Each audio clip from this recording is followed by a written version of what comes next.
When television came into being in the early 50s, people were getting to see things for free on television, so they stopped going to the movies. So in order to get people to go back to the theaters, they decided, how do we fight it? Well, we fight it by making pictures bigger and more spectacular than people can see at home. So the movie industry started making the images wider with CinemaScope, Superscope, Technorama. Every studio had its own widescreen dimension process. But the other gimmick was to give a 3D effect to movies, which they could do, but television couldn't.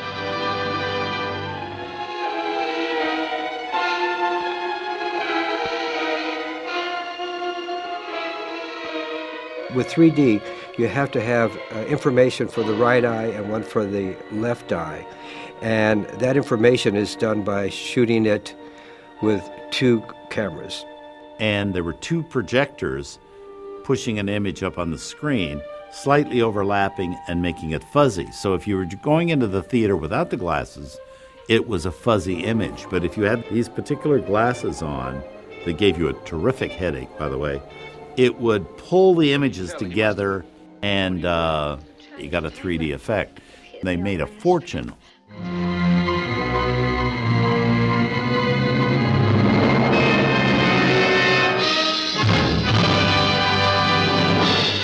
Everybody who was making 3D movies used the technique of having somebody come right at the camera, you know.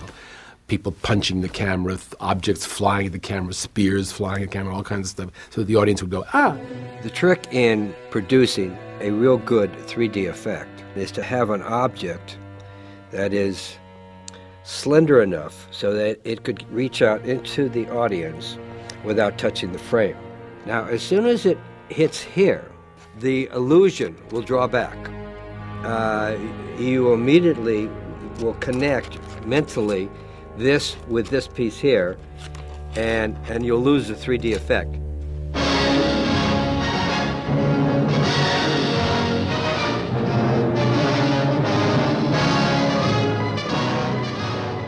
When Hitchcock made Dial M for Murder in '54, I mean, almost every movie being made was being done in either widescreen or in 3D.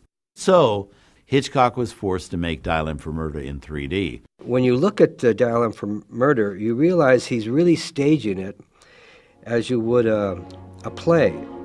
I mean, he is moving the actors rather than the camera. So the actors are walking towards the camera. He has foreground cutting pieces, so he's trying to give a lot of dimension. It's theatrical in one way, but it uses 3D in the most extraordinary fashion. And if you can imagine those things in the foreground being the way they are in 3D, it was like theatre, actually, where they make up the flats on the wings in levels, but they're all two-dimensional. And that's what Dial M for Murder feels like. You have this sense that you are looking at the characters under glass. There were all these ways he framed it so that there was a sense of proscenium, or a sense of something between you and the actor. He created this extraordinary 3D effect in ways that were not conventional, but that really made you feel like you were there. And then at very, very precise moments, dramatic moments, he had Grace Kelly's hand come out at you. He had the key come out at you, which was nicely done because it didn't become a sort of gimmick film.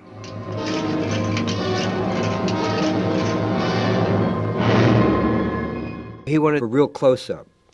And evidently with the two-camera system, he couldn't get that close to a real phone and a finger. So being Hitchcock, you know, he came up with the idea of making a giant finger and a giant phone. So it was pretty strong impact to see that finger go towards the M. In most theaters, you have one reel showing the movie while you're loading up this projector. That reel finishes, so this goes on to continue the movie. You're loading up this projector, that one goes on. But when 3D came out, it required both projectors working all the time. And most movie theaters had only two projectors, so they had to have an intermission in order to reload the projectors. That's the only reason that they have intermission in Dial M for Murder in the 3D version.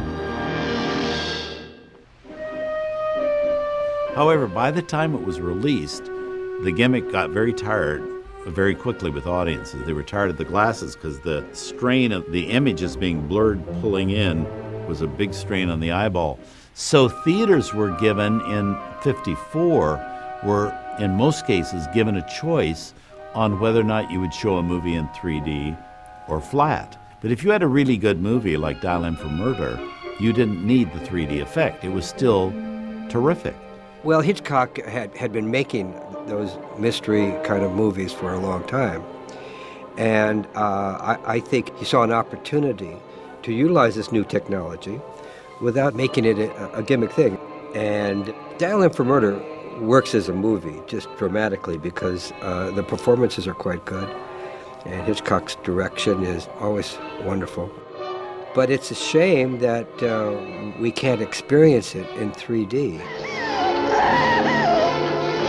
It would be nice to see those moments again, the emphasis of those dramatic moments in the film. I did see the film in 3D when it was shown many, many years later, a couple of times. It's been shown in 3D.